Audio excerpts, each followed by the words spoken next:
পৃথিবীতে একজন মানুষই শুধু জানতেন যে তিনি পৃথিবীতে কতদিন বাঁচবেন, সেটা হচ্ছে সাইয়েদনা আদম আলাইহিস সালাম। ওনাকে বলে দেওয়া হয়েছিল তুমি পৃথিবীতে বাঁচবে 1000 বছর। সাইয়েদনা আদমের সামনে অনেকগুলো রুহু রাখা হলো। সাইয়েদনা আদম বললেন এরা কারা? আল্লাহ বললেন তোমার বংশধর। সাইয়েদনা আদম বললেন আল্লাহ ওই যে একটা রুহু দেখা যায় এটার নাম কি?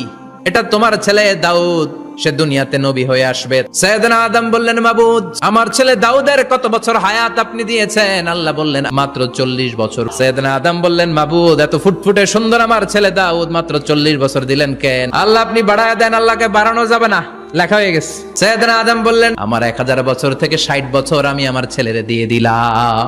আর আদম আলাইহিস সালাম পেয়েছিলেন 1000 বছর, 60 কমে গেলে রইল কত? 940 বছর পৃথিবীতে থাকার পরে মালাকুল মাউত চলে এসেছে। এসে বলল জিইতু আন আকবাদা রূহাক, রূহ কবজ করতে আসছি।